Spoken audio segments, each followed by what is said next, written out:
Namaste Galactic family, welcome back to my channel Indigo Angel. And today I have a very special guest on my channel. This is one of my very good friends and just an amazing person, an amazing energy on YouTube. This is Kimber Kiss, the Cosmic Queen, and me and her have been going back and forth for some time now over the Pegasus systems. The celestial body of Pegasus, or the radial intelligence of the Pegasus constellation, the horse constellation, the winged horse. And we wanted to do this video today to bring information forward to you guys on a lot of the interconnections that we have been making through this system.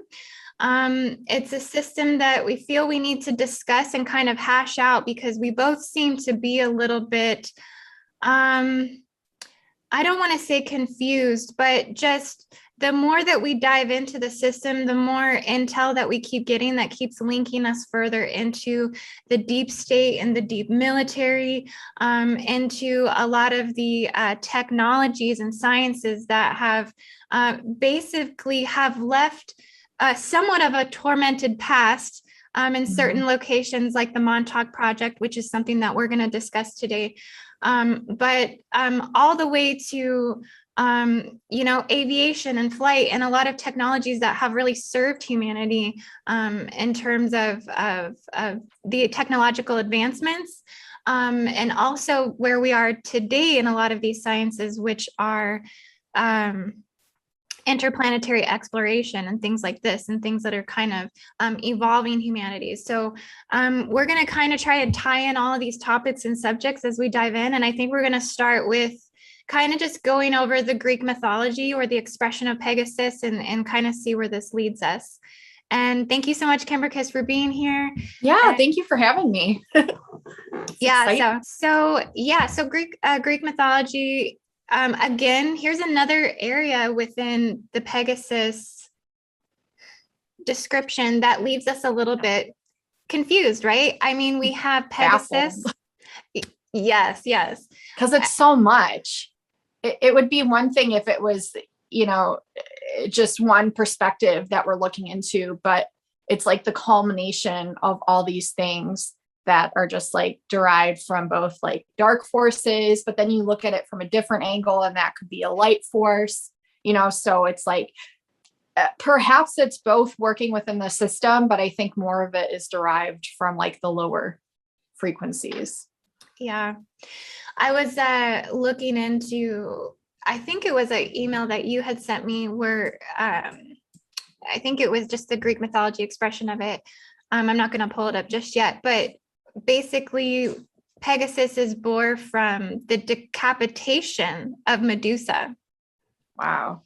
And so, I mean, I think that's really interesting when you start to dive into Medusa as this, she was considered as this feminine abuser from being abused and basically being raped by Poseidon, and crazy, turning into a monster. And then, it is crazy. And then she births Pegasus. So it's like, what does that mean when you're born from a monster, or so to speak? So I think that kind of maybe sets the tone in the way that Pegasus's intelligence is used here on the earth. Yeah. Is it used for war? Which for me, what I'm noticing is like when the war frequencies come up in the grids, this is when we feel the ignition of Pegasus. Yeah. The ignition, whatever it's called. But it really is though, whenever these things are going on in the world, it's like, boom, Pegasus. And then it's also interesting because it's also the technology side of it. Like you've gotten before, because I've taken notes from your updates, the Pegasian updates in the past, and like the Nexus system. Yeah. So it's interesting how the technology also flows into it and the war aspect. It's weird. So I'm just going to share my screen really quick. So for those of you who are following along that's not very familiar with the Nexus systems, I actually pulled it up here.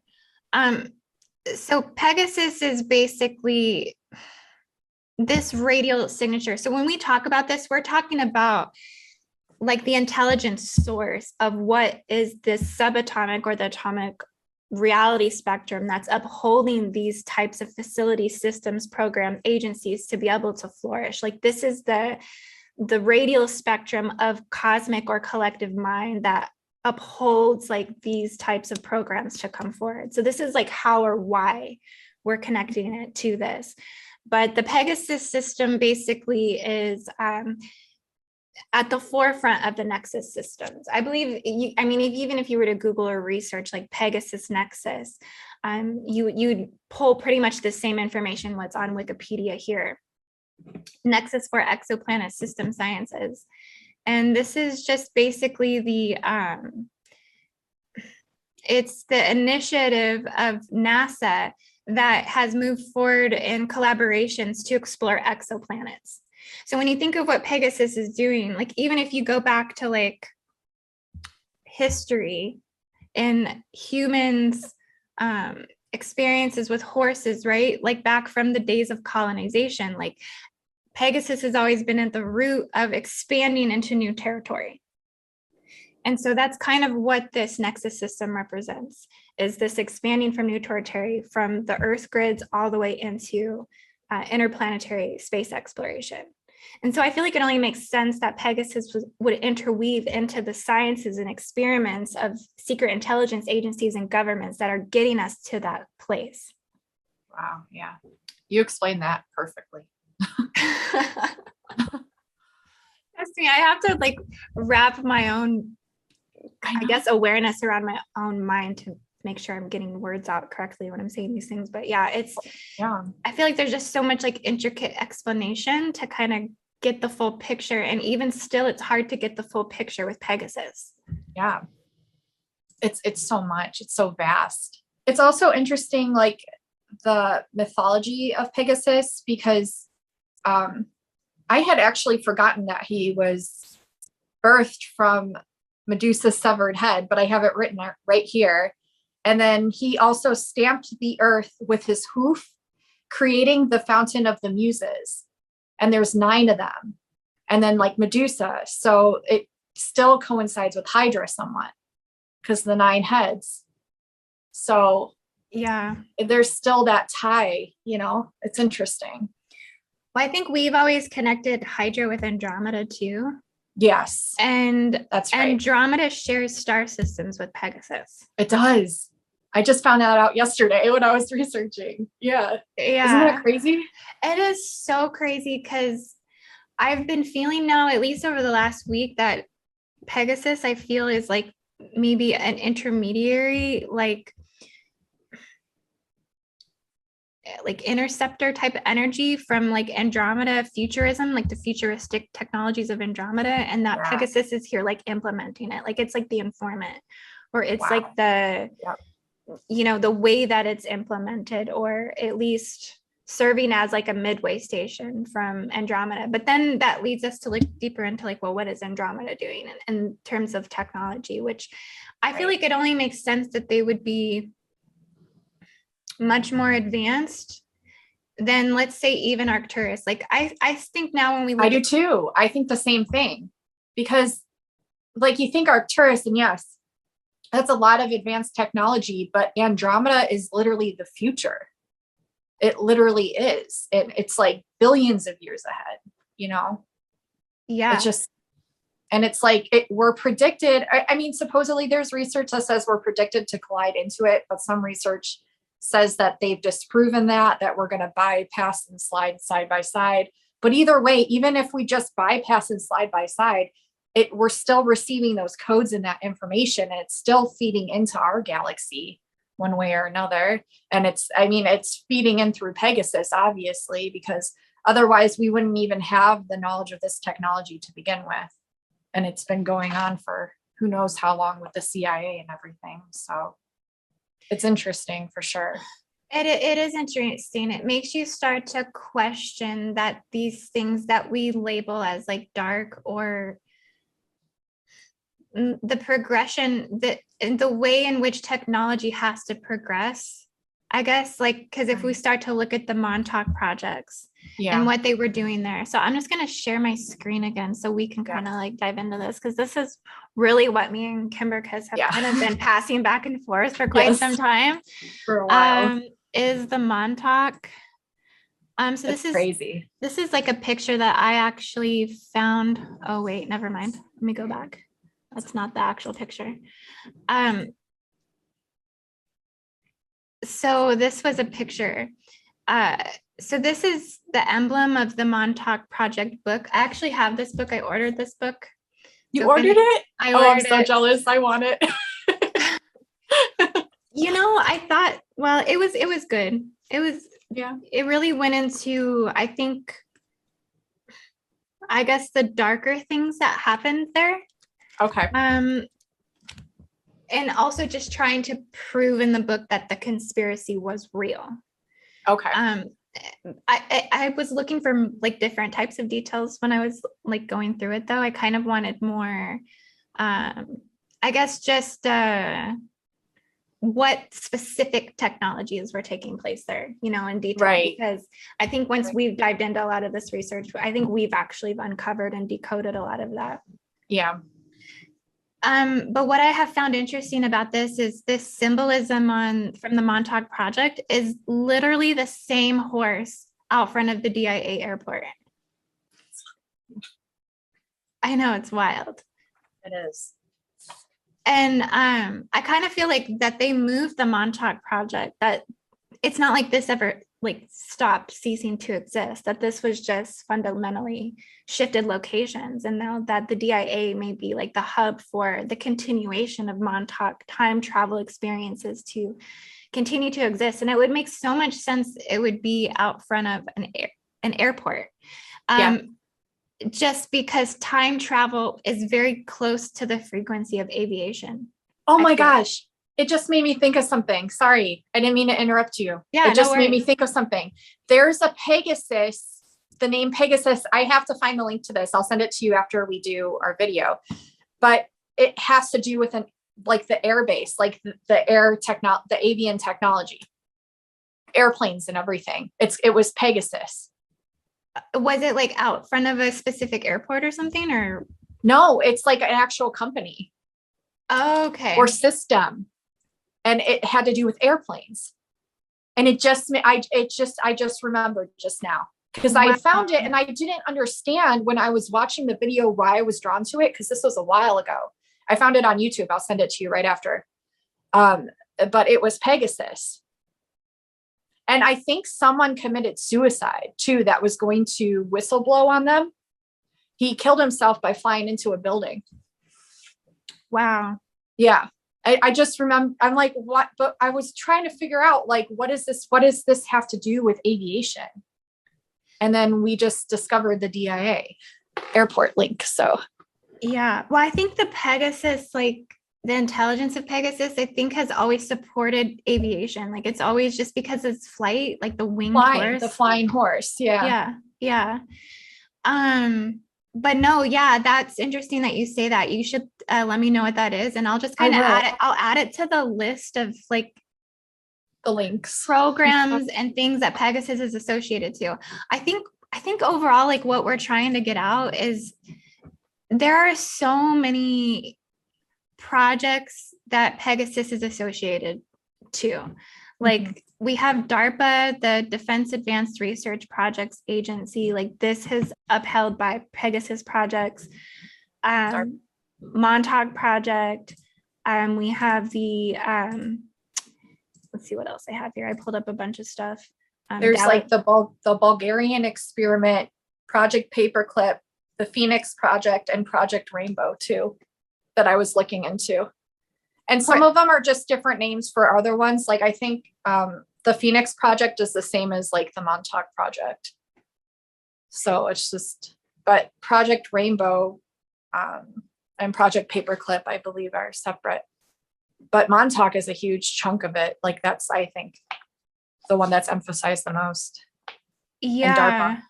Well, I think like the Rainbow Project in like the Philadelphia experiments where they had that Yes. ship that like disappeared Right. and came back.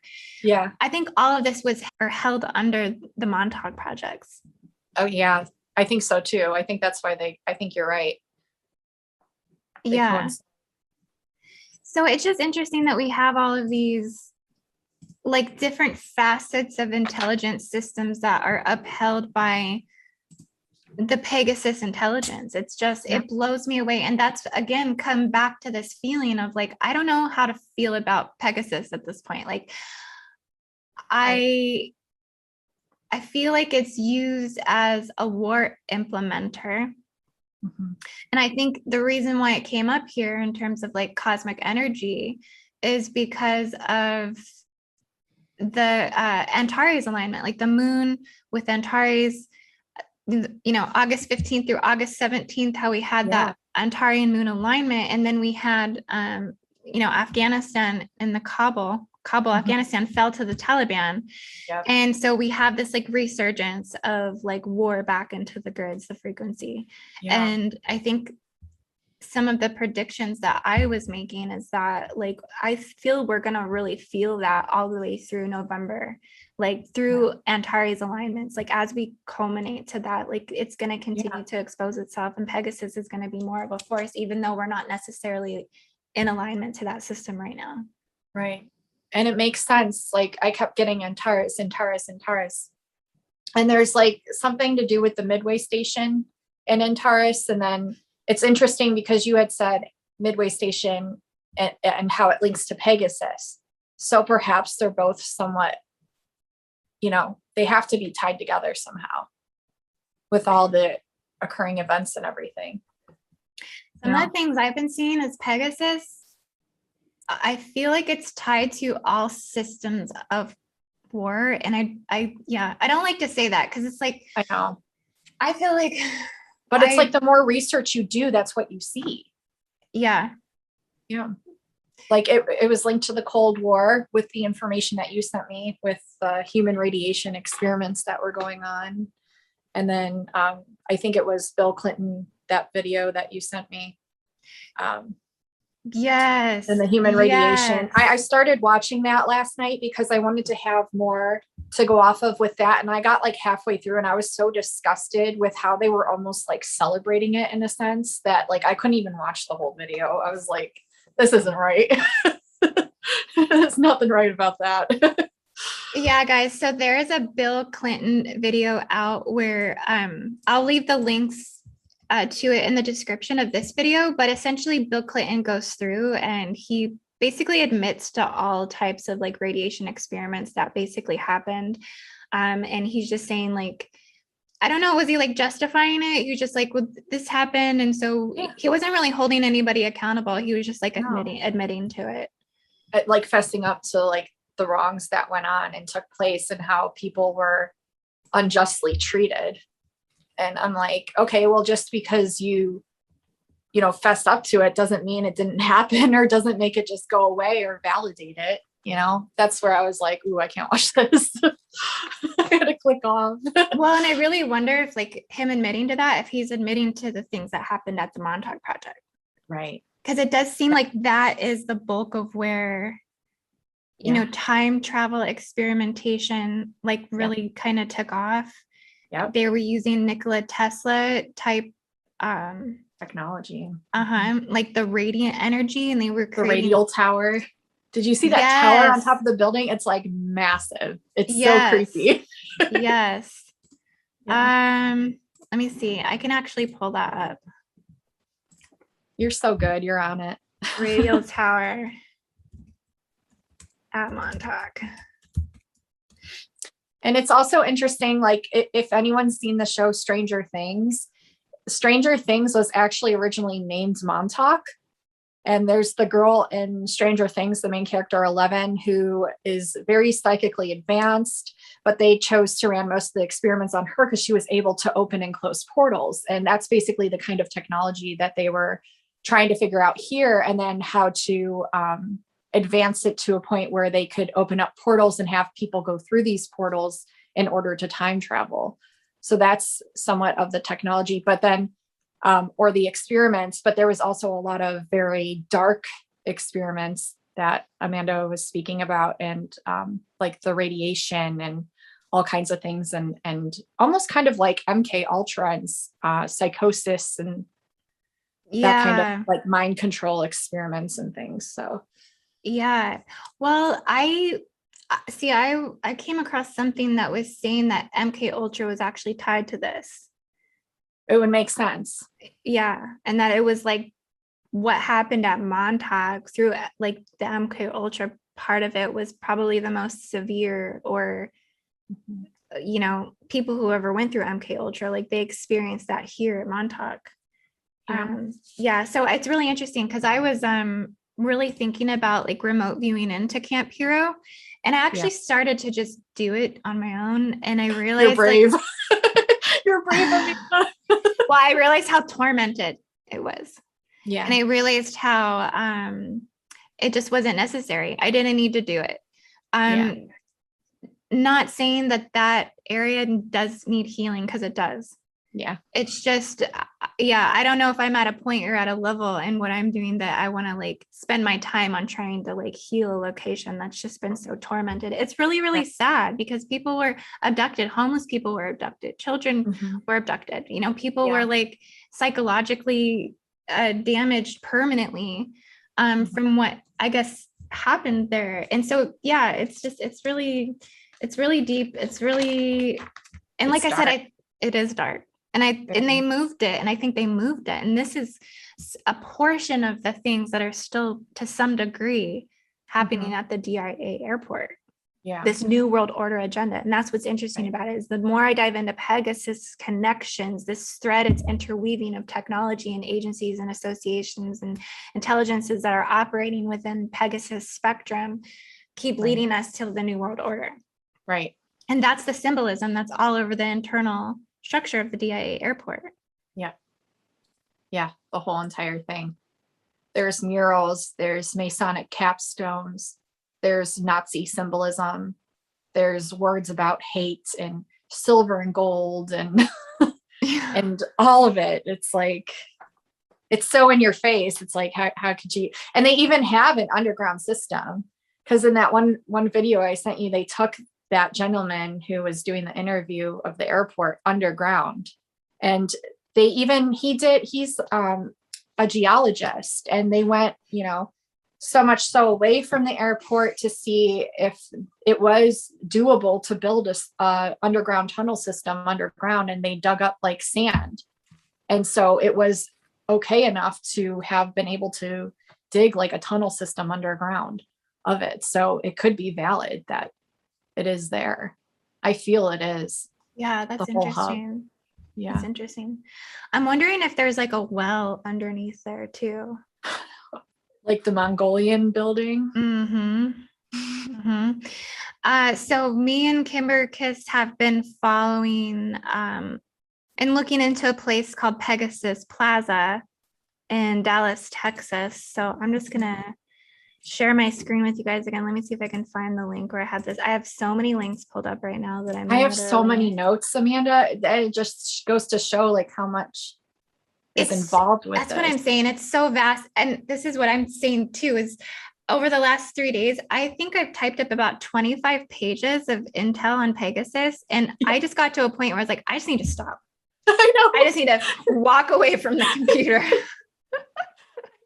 I get so deep into it. It's like such a rabbit hole. You just start going in. It's like, oh, but it could be this. Oh, and this. Oh, and then there's more. It's crazy. It's crazy. Well, and that's one thing I wanted to explain to the viewers today is, okay, so if you want to compare, Pegasus, the system of Pegasus, kind of like to the Arcturian intelligence, they're both similar in the fact that I think they're on the cutting edge of forward evolution and technology. But Pegasus is different in the sense that, for one, Arcturian is really kind of working in benevolency and working on the side of light and kind of assisting humanity, working more within the geometry and the structure of civilizations. Like I feel it's like in the architecture and the healing. And yes, and the healing. Like the good. And Pegasus is more like in the encrypted, the undetectable. But it's also working more involved with humans. And so it's interesting. It just how it kind of plays out. But I would say Pegasus is probably one of the most, if not the most advanced system on Earth. Yeah. So especially with Andromeda, especially with the Andromeda link feeding into it. Exactly. And that's ultimately why me and Kimber Chris are just so obsessed with it. Is like, what is this? We need to decode it. Yeah. So this is the Pegasus Plaza, and we have a friend who like lives close by here and has been sending us pictures and really just been trying to get our attention on this place for quite some time. For a while, yeah. I guess this is the plaza itself, and this is the river system that comes to this concentric circle type artistic piece within the well of the water. It really reminds me of like the lingams almost. Yeah. Underneath the Hindu temples. But here's a more closer picture of it. Now this concentric circle makes me feel like it's energetically encoded to the Eye of Sahara. Everything concentric circle wise, I feel like energetically, like that's a metagalactic core gateway in the Earth system. Yeah. And that's what this symbolism may represent on some levels of intelligence. Right. And this is actually really big. Like you can see this chick here walking next to it. Yeah, it's huge. And they say that the well that feeds into that is in the Mongolian building, which is that, I think it's the hotel. It's supposed to be located in like the basement of the Mongolian. I don't know. That feeds into that whirlpool. Now, is this some new world order symbolism here, or what do we have? It has to be. It has to be. You know, that picture to the right looks like the Mayan calendar to me. It's just different symbols. But there's one of the rocks that talks about like time past, time present, time future. It's inscribed in the rock. One of the rocks. Yeah, our friend Chad sent us all these different pictures of it, and one of the rocks said something about time past, time present, and time future. I think I remember that picture. I don't know if I have it here somewhere. I'll send it to you after this so you can insert it anywhere. But it's definitely interesting that it refers to time within that plaza. Right, because Pegasus seems to be, it's almost like Pegasus itself is the portal of time travel. Yeah. So this was the email you sent me, but it says a limestone fountain and a winding stream anchor the design of the plaza. The fountain is connected to a natural mineral spring 1,600 feet below the Magnolia building and is the source well for water in the plaza. A series of concentric circles embodied in the pavement radiates from the fountain into the surrounding streets. Yeah. That's why I'm wondering, like, is there a well under the DIA airport? Because it seems like Pegasus is following locations with wells and springs. And it's interesting because when Pegasus stomped his foot, he created a fountain. So they're using that symbolism throughout what they're building and what they're using to feed off of those energies or feed into whatever they're doing. But it's definitely interesting. And it's a limestone fountain.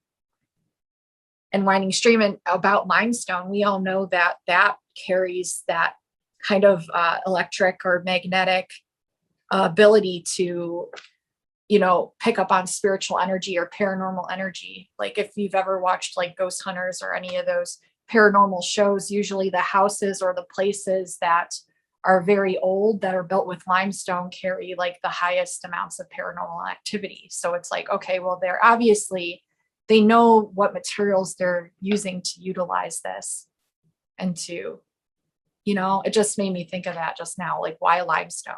Yeah. Well, in the well. Pegasus is just, it's just so undetectable. And I feel like this system is birthing into the collective consciousness, similar in the way like how we felt Hydra kind of birthed itself. Like it came at a time when I think people were just ready for its revelation. Right. Like it's ready. These are things that are hid deep in the subconscious and the unconscious collective mind. Yeah. And they're things that are under the radar and on a need to know basis. And, you know, with the Hydra system, it's all this corruption and demonization on top of it. Pegasus, because I feel like it carries more of a masculine type quality, that there doesn't need to be so much demonization upon it. It's like, no, this is where we're at. This is what we're doing. We're just going to go ahead and push through with these technologies, create all these secret intelligence agencies, do all these types of experiments under the Pegasus label. And it doesn't matter because it's a masculine energy. It's meant for war, and that's justified. And it's acceptable within the masses, you know. It's like hidden in plain sight, as they would say. Like that's what they do. They always hide things in plain sight, always. And I wanted to do, I'll have to do some further research also on the architect, Brad Goldberg. I just want to see like what else he builds and constructs. But it's like, you have to think too, like, do these architects even really have a say with what they're going to build? Because if they know what these systems are entailing and what they're building and what they're creating, someone's obviously pulling the strings with what goes on there. So they had an idea, they had a plan, they knew the mythology, they knew the symbolism, they knew what they were cultivating or what they were trying to cultivate. So it makes me think, you know, he might have not have even had really a say, like this is what you build and this is how you have to build it, but we want like an artistic look so it's not like detectable to the public that it's anything strange. And it's also, and what you said about masculine, there's this one like screen thing that's like above one of the buildings, and there's this like male and he's like pulling power from the earth, and it's like it's very strange looking, and almost it reminds me of like the magician card in the tarot, but almost like darker than that, like he's pulling the strings or like pulling the power out from the land, and it's just one masculine that's doing it. It's weird. Wow, that's interesting. Yeah, I'll send you that picture too. I have to go back through and look, but that really for me ties me into a lot of the like levels of initiated beings that came from like the shadow aspects of God. I put a picture of it on the DAO seal removal video that I did, but I was just basically displaying, like it was a picture of like a octopus man that was like controlling like a different type of man, and then me of like tentacle, like pulling the strings, like that kind of like Illuminati kind of, you know, energy. Yeah, that picture is on I wish I had it, I would show you, but it I feel like it's definitely representing the description of like what you're defining right now. Yeah. Well, I vaguely remember that because I remember I watched your video. Can I talk about the horse connection? Yeah. Like that, because for the Montauk Project, there's a video that I sent you in the links, but it's talking about the Montauk Survivors, and it's basically Al Balick and his brother Duncan Cameron, and then like Preston Nichols. That Preston Nichols wasn't necessarily part of it, but he did like extensive research on the Montauk Project. And then Duncan Cameron was actually a part of it. He was very, very psychic, and they utilized him in a lot of the time travel experiments. And according to Duncan Cameron, I'm just going to talk about this really quick because it ties in the horse.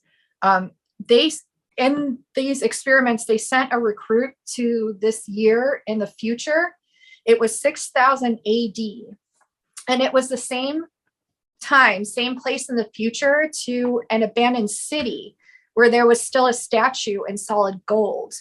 And then they would ask the people that they sent into the future what to look at it and to see what they would see. And what they saw, and when they would come back and interpreted it, they said that it was a statue of a golden horse, and that it was an abandoned city. It's the golden statue. It's a horse. It's in an abandoned city. It's sort of like a dream state. There's no dynamic ability ongoing. Every station almost feels like a frozen state. It's like a stationary, almost frozen state. That's what he said. And he said there's markings on the statue, and he knows where it was, but he didn't think he was allowed to say. And so they would take these recruits to the future of 6030 AD to the same location, same spot, and they all saw this golden horse in an abandoned city. They would see the same thing. Interesting. So why were they so intrigued with this one location of this abandoned city? Where's the abandoned city? He couldn't say. He wasn't allowed to say.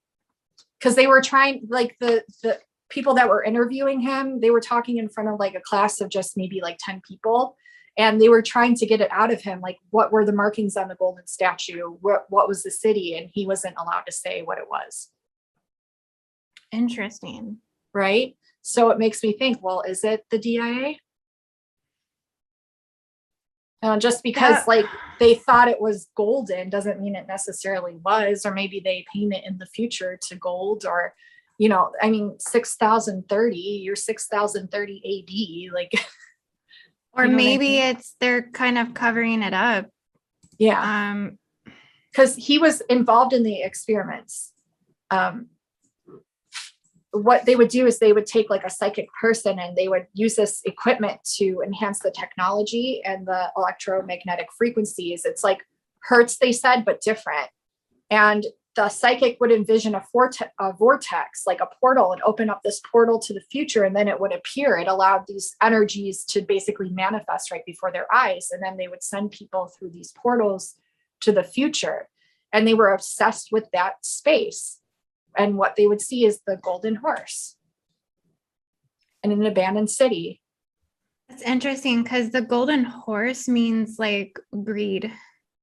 It means like and then AUAG in the airport, that's inscribed on the floor. Yeah. Mm-hmm. At the DIA airport. At the DIA, yeah.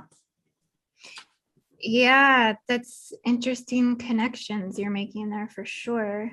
Yeah. I don't know. It also makes me kind of think of that could be like a gateway into like the Atlantean Akashic field or the Atlantean timeline on some level too. Yeah. Because that's where I first heard about the golden horse, was through that video and him talking about it. And it was that future experiment that they kept running with all these different people. So there was obviously a very intense interest there to send them there to that same time, same location, to see the same thing over and over again, you know? It's strange. Like, what would they be doing that for? Would they be trying to like program the subconscious experience of humanity, or imprint a memory into the collective timeline, field, or go back and change something, like alter timelines? Yeah. It's weird. For sure. Another thing with Pegasus is also the Spyware program. So this was something I've been talking about. Huge. Let's see. I got to find all my links here. I'm going to go. Okay, take your time. I set everything up and then I'm like, oh. No, you're good. It's a lot. It is so much. I don't know. Maybe I didn't pull I feel like this is going to be a first of a series with Pegasus. I think it's going to take time for us to be able to like put this in, because it's like before our time even. Like, you know. Well, we've always been on the cutting edge of that. Yes. Well, it's like, this is how we receive it. Like you were mentioning, we receive all these things that just hit us, and they keep coming through to the point where we can't ignore it anymore.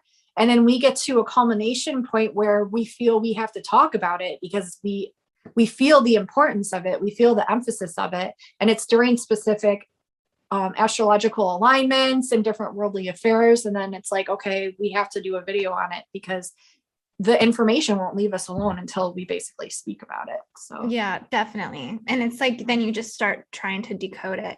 And like you said, a series of it. Like we need to be able to, I think, create some sort of I guess, I don't want to say structure, but definitely some sort of organization and how like the connections are made and how it's interlinked. And like you said, it just is so much. It's just so much. It's like, what is actually necessary to understand?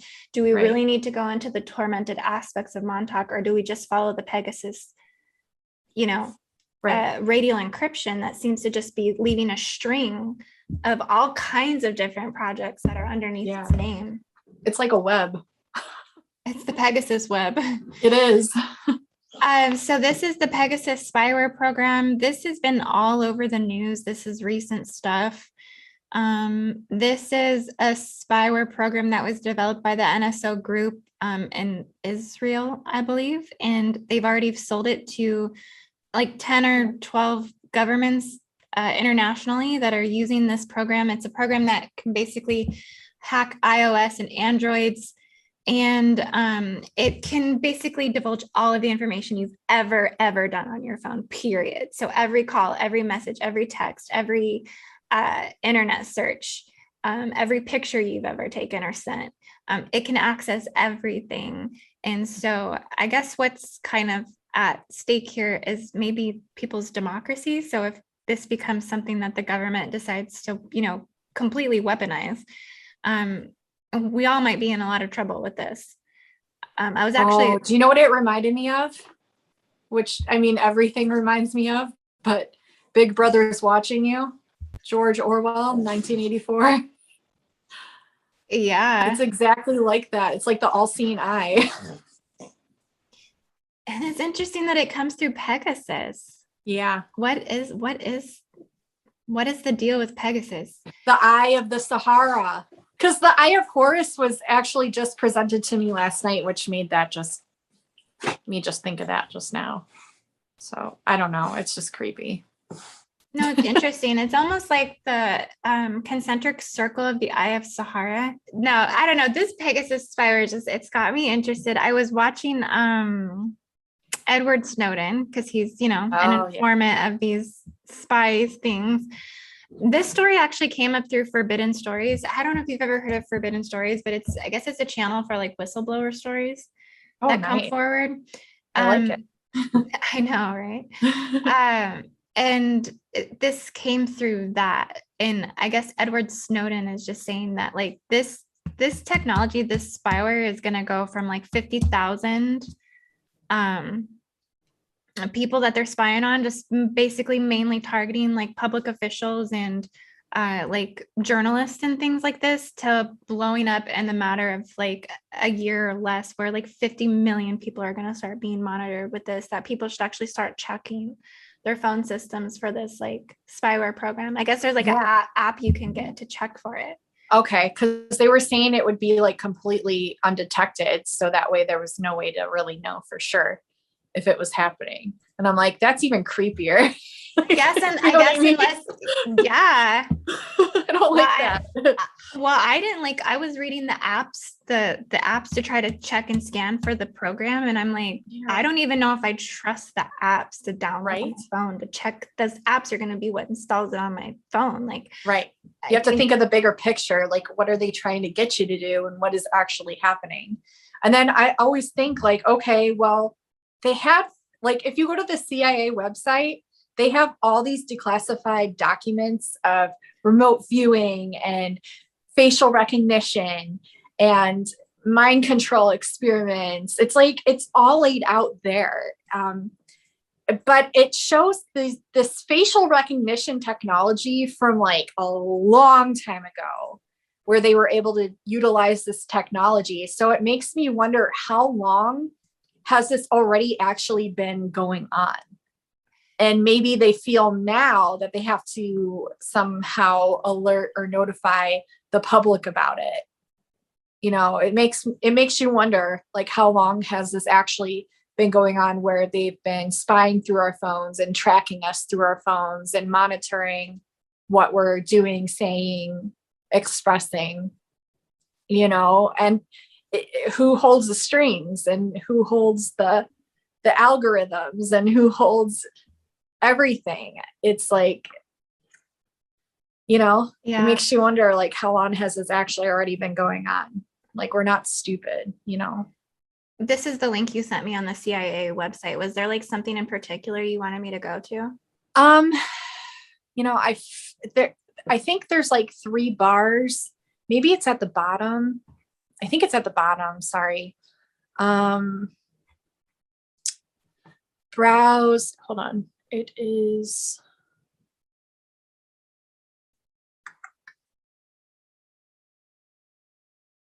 I forget exactly which link it is, but there's one that you can click on that shows all about the declassified experiments that they did. I forget which link it is, but I think it's under, maybe it's under, no, I forget which link it is. The World Fact Book. This sounds interesting. Center for Study, Freedom of Information Act. Well, that's okay. Yeah, but there is, I'll send it to you after this. Like once I find it, I'll copy the link and send it to you. But it's on the website. I swore it was at the bottom.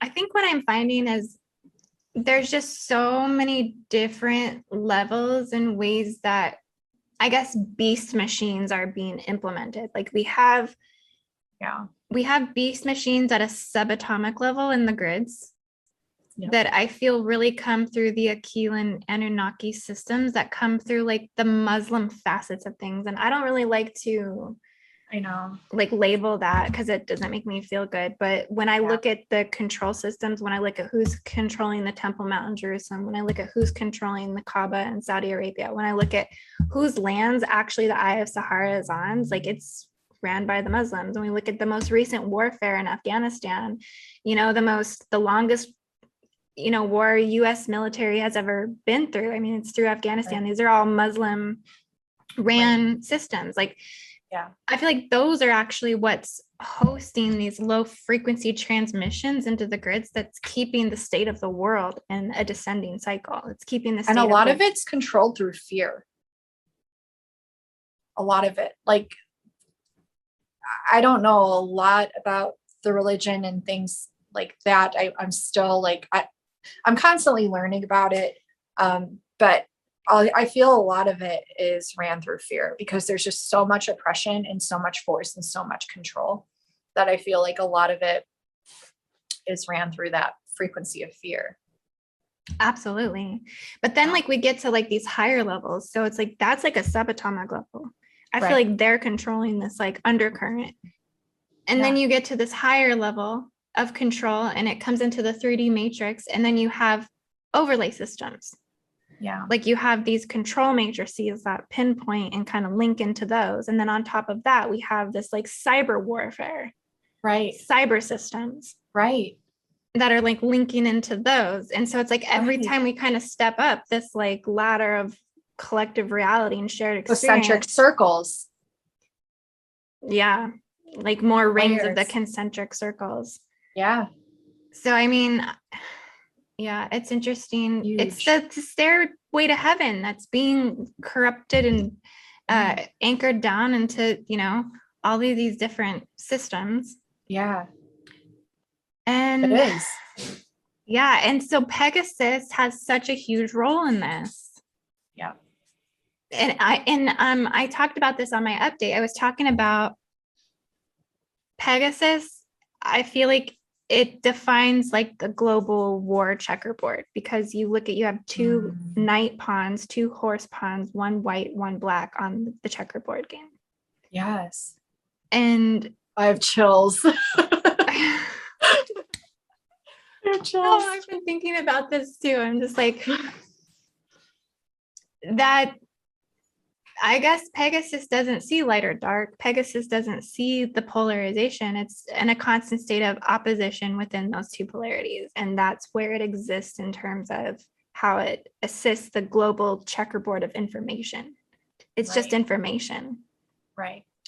And the knight or the Pegasus horse is so important because the way it can move. It can, like, if you think about the game, it can move adjacent through squares. Like it's not like I'm a chess player. Like after diving into this, I'm like, I need to become a chess player. To learn chess now. I think it would help define the way and the strategies in which things are being implemented. But like it's a mysterious, undetectable force and piece, and it's one of the most important players on the checkerboard game. And so I kind of think that's how it's actually being defined in all of the ways in which it's being expressed here in the earth through all of these different systems.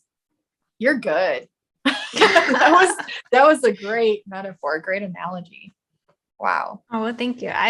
You're welcome. I'm just following the horse. I'm just following the horse and all of its symbolism. And I think the question is too, is people might ask, how is Pegasus connected to the horse? Like Pegasus is a winged horse, and then we have the horse. But I mean, if you think about when the mythology of Pegasus emerged, it was through Greek mythology. It was through, I guess, the time of Plato and Atlantis is when it actually became recognized on some degree. And I think that Poseidon created both horse and winged horse, and that they are from the same soul collective. They're from the same soul egregore. And so that's why there's no separation. Yeah, he did. I remember reading about that. Ooh, I have chills everywhere. Oh my gosh. For sure. Well, you look so pretty. Your hair looks so healthy. And oh, thank you. You look gorgeous. You always look gorgeous. My hair is dyed. It's not as healthy, but well, it's beautiful. Oh, I want to dye mine. I want to dye mine a really cool color, but I'm too chicken shit. So maybe someday I'll get the guts to dye it. You definitely would have to bleach it and then dye it. That's the crappy thing. I know. I've bleached it one time and it was like Paris Hilton blonde and it fried my hair. And that's why I'm like, I want to, but I'm scared at the same time. I don't know. My hair was like yours, like all dark and long and pretty. And then yeah, you did have brown hair. I had an identity crisis one day at the hair salon. I love you. I've been there too. I did the same thing. I dyed mine like it was like Paris Hilton, like bright blonde. I came home. My mom was like, "What did you do?" I'm like, I don't know. I know, right? Yeah. Well, there's something about being blonde that makes me feel more youthful. Yeah. I guess right now I feel like it's I'm like fun and it's like it is. I like it. It's like still sexy. You still feel sexy or something. I don't know. I think blondes do have more fun. They get more attention. Yeah. They do. It's cool. Yeah. I wanted to talk about one last thing because it's really cool. Let me just figure out where it is. It has to do with the 9 muses. Here, hold on one second. Where did I put you? I feel like what we're discussing right now could be a book. Oh, it is. This is a book. Like this is not something we can wrap up in one conversation. Yeah. It's a novel. We're trying to fit it into like an hour. It's like impossible. Well, and I feel like we're jumping from like topic to topic without having as much deep insight into each thing that it totally like deserves. But it's piecing it together. And I feel like there's going to probably be more videos after this, the more we uncover, because I'm not going to stop looking into this because I'm like obsessed at this point. I feel ya. Yeah. So what I want to talk about really quick is that Pegasus, like the mythology, how you said he sprang from Medusa's severed head, and then he stamped the earth with his hoof, creating the fountain of the muses. And so the architect, Brad Goldberg, he made these 9 muses that are scattered throughout the plaza, taken from marble falls and carved and dedicated to the 9 muses. They're granite boulders. And so what's interesting is I was doing, this ties into the Greek thing. Let me find it here.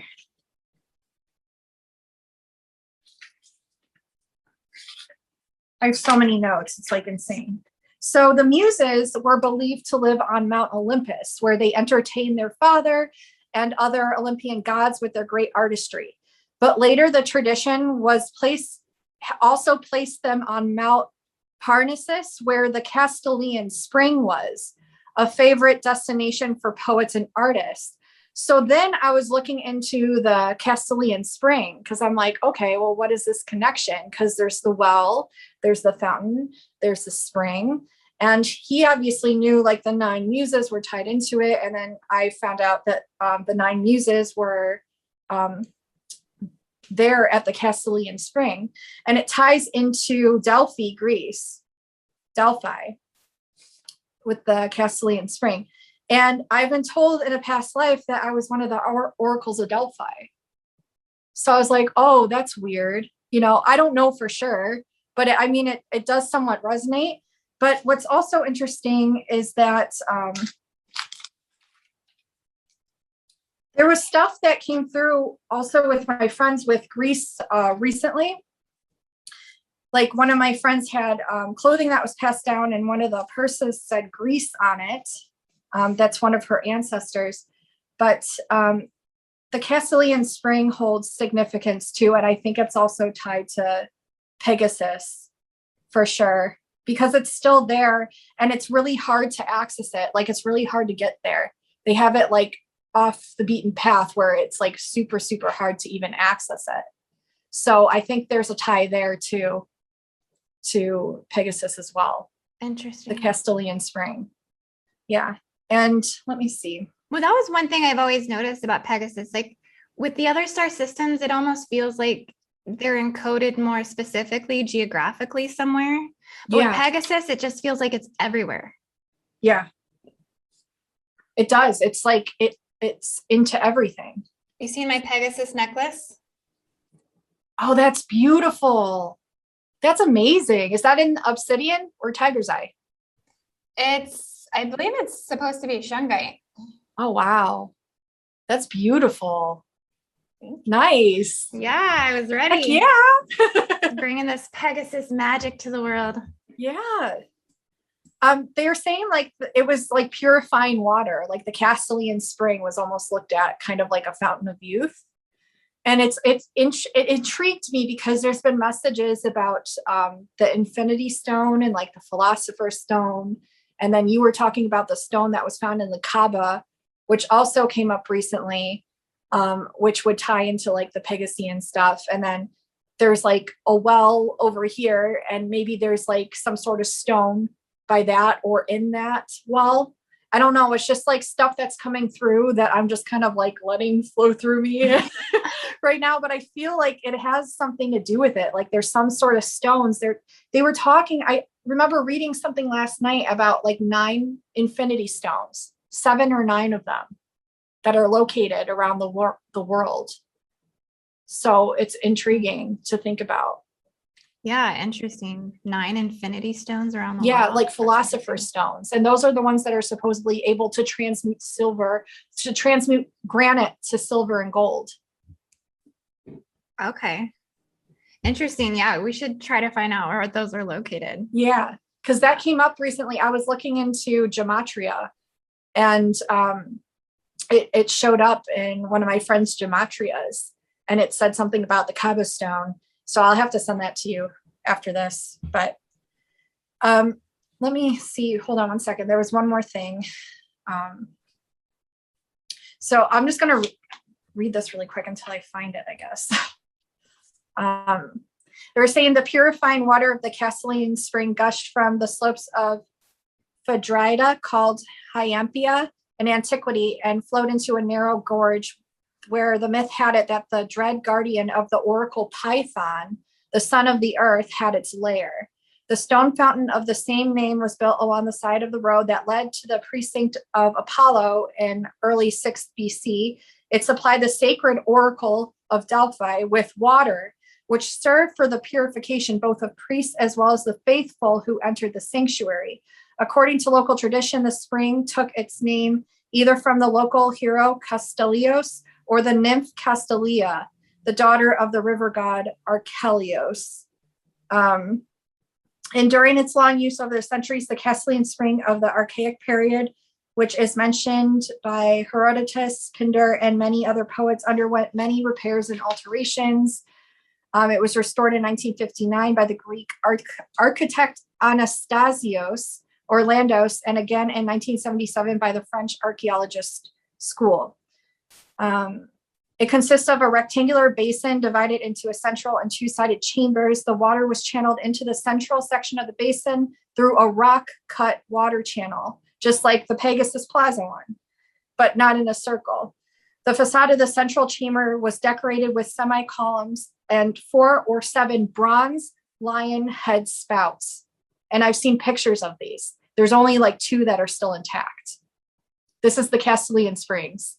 Wow. So, and we're in Lionsgate right now. So that's why, like, I was like, there's something here.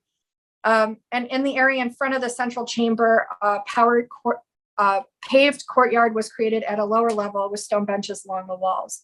It was often called the rock fountain. The system for collecting and supplying water and the formation into spaces was identical with the earlier fountain.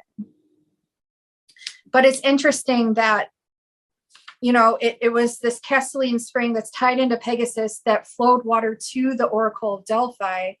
And there's like all these ties to like the serpent energy and then also the lion energy. So I just wanted to throw that in there because it's really interesting. And it's also interesting that it's like so hard to access. They said during the Ottoman period, one of the 3 large niches was converted into the apse of a small church dedicated to St. John the Baptist. And they're saying that St. John the Baptist did like baptisms there. Interesting. In the Castilian Spring. So I guess while you're saying all that, the main thing I'm thinking is it's just so universal. Yeah. It's like, it's so vast. And it's found right next to the Oracle of Delphi. And they believed the spring had cleansing waters, that it could cleanse the souls of visitors to the popular temple of Apollo. So it's like, and second, it's the place where second to the sun. Yeah. And it's the place where God Apollo killed the dragon Python, who used to torture Apollo's mother when she was pregnant. So it had 7 jets with the head of lions, but only 2 remain today. It's a marble lined basin. And the statues of the 9 muses are marble. Where are the statues of the 9 muses located? It's in Pegasus Plaza. All 9 of the muses are in Pegasus Plaza? Yeah. Yeah. Ah. I think they're carved into rocks. They're those rocks. Okay. So they have like the different names, like there's Arato, which is the muse of love and poetry, Thalia, the muse of comedy, Terpsichore, Cleo, Calliope, Urania, Polymnia. I'm probably saying these so wrong. Euterpe and Melpomene. Those are all 9, and they're carved into rocks, and they say what they're the muse of. So it's just, it ties somehow into Castilian Springs. That's why I did research on that, because I'm like, okay, there's a connection here with Greece. There's a connection here with the plaza. There's a connection with DIA. There's a connection with Rhode Island and Montauk.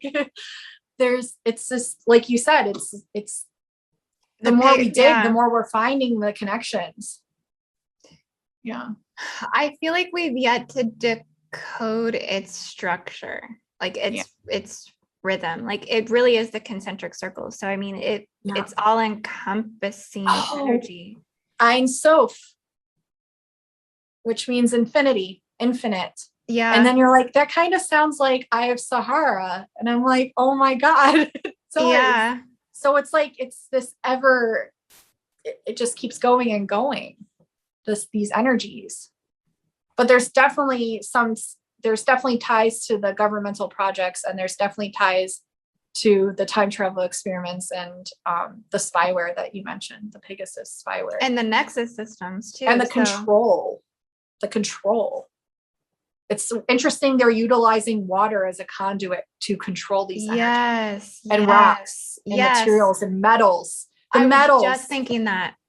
Like the fact that Pegasus is born from the water, it's definitely like a intermediate area of where they're either tapping in, controlling, inserting matrices. What? There's a huge quartz crystal rock there, right in the plaza. Quartz, silica, conduit, water. Yeah. Why would they choose a huge quartz cluster out of all things they could put there? I mean, it was probably not easy to put there. And now I feel like we're going into why Atlantis fell. Yes. And wait, oh my God. And they use the quartz crystal in all our technology. Like our computers are made with quartz crystal.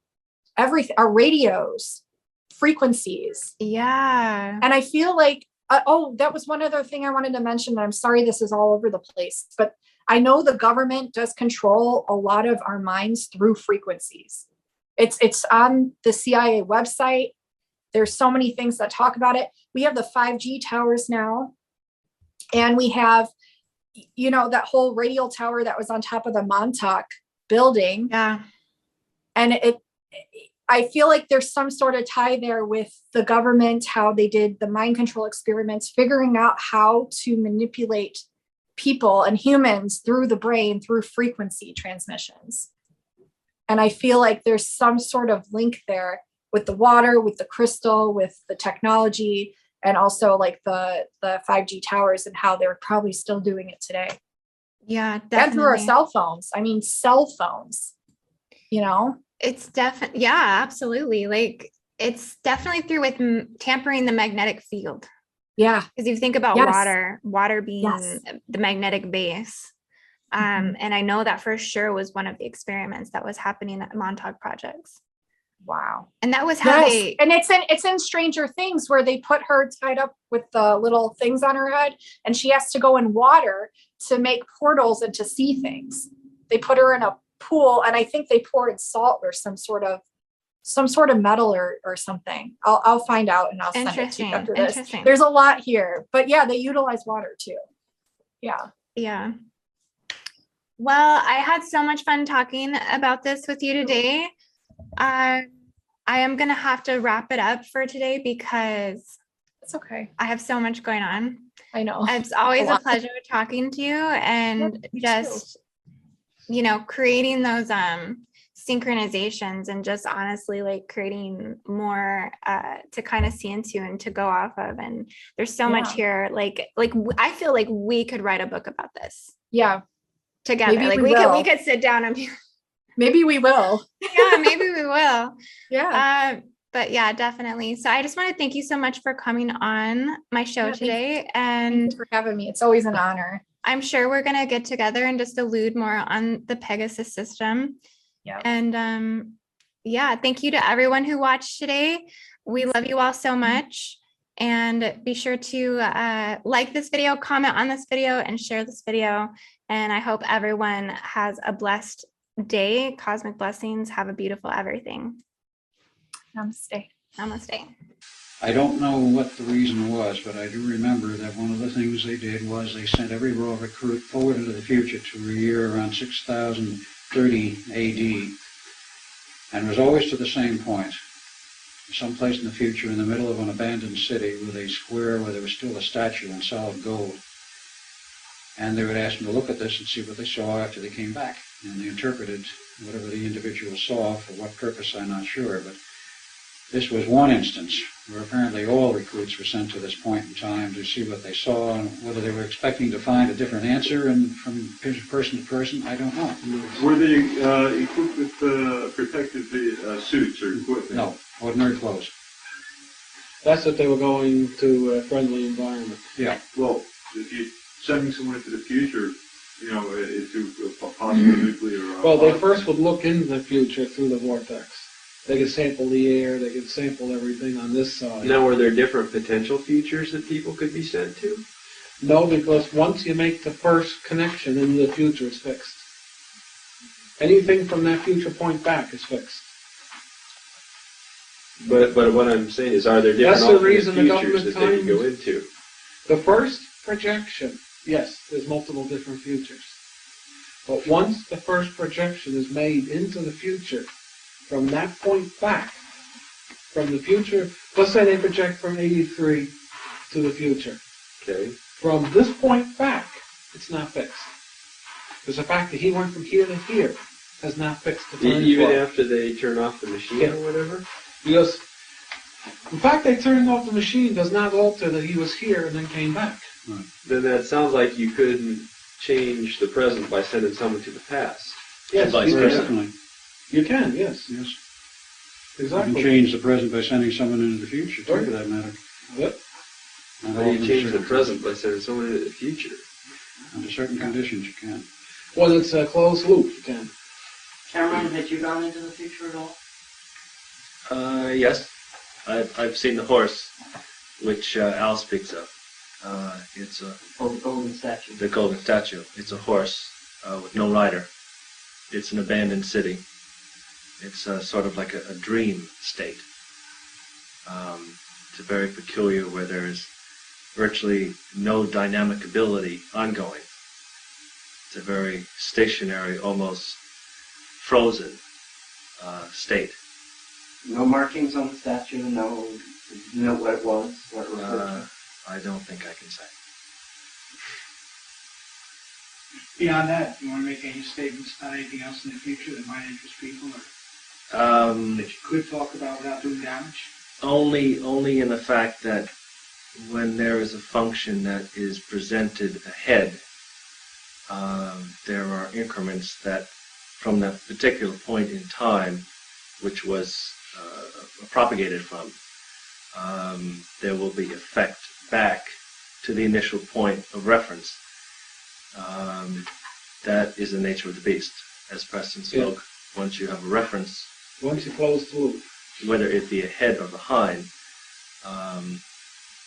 that doesn't necessarily mean that that particular point in the future cannot be changed. Everything and nothing is possible.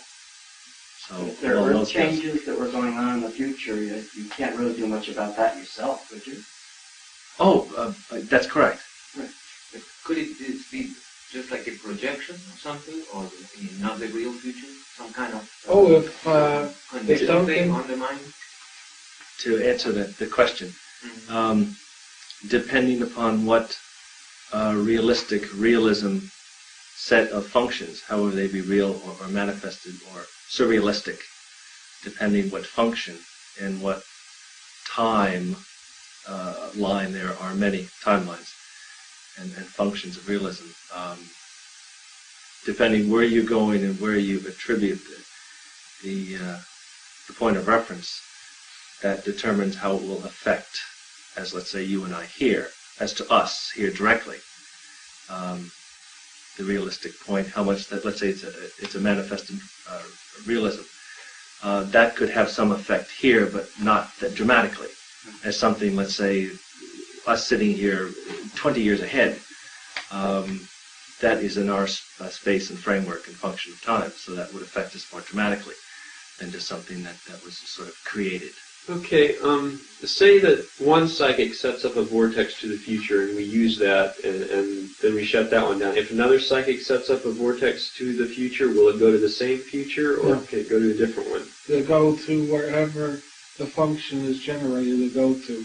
That's correct. Okay. There had to be people who were really controlling this very exactly and specifically. Oh, yes, surely. Very definitely. Very But what I'm saying is it'll go to a different place in time, but will it be on the same timeline, the same reality as the first psychic's vortex? As long as it's before the most furthest point they projected ahead, yes, it will be. In fact, the government is using that today to, the existing time machines still flow in the Montauk line. Okay, once they have done that, can we go back in time and change the past to change the present, and then the future will be changed? You already did it. With the loop closed, everybody does automatically what they're supposed to do. If the loop has been closed once you've gone to the future. Right. So we don't have to worry about our present being changed now. No, it can't be changed. Because we've already looped to the future through it. And through the past. Right.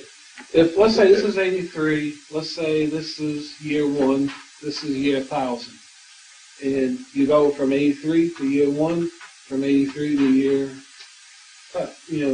2000. Anywhere between 2000 and 1, now you fed it back on itself. That means so it's locked. Whatever the people do in here, they're going to do forever and ever. We're in an endless do loop in the computer right now. What is the furthest forward anyone has traveled that you know of? 10,000. So that's all locked through 10,000.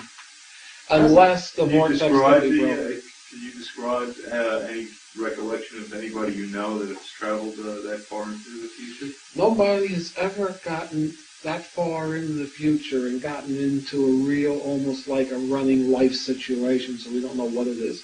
As Duncan described, it always appears to be like a dream state where they hardly ever encounter any other people. What about, all right, as far as going into the future and encountering people on Earth, okay? How far ahead is that? Near term. I believe they've gone about 10,000 years ahead. But you still... But and encountered people. No, what I'm saying is encountered something other than a dreamlike or a sublimated state. Interacted with people. How far can you go and get a tangible, real future? Or can you do that? No one's gotten a tangible, real future beyond 2012. 2012, 13, 14. Somewhere in there. Depends. Does that indicate that maybe things have changed so radically at that time that there isn't anything else to see? Something's happened. There is a very, very abrupt wall there with nothing on the other side. But the prophecies speak of the earth changes at those times. Curious, isn't it? Isn't it?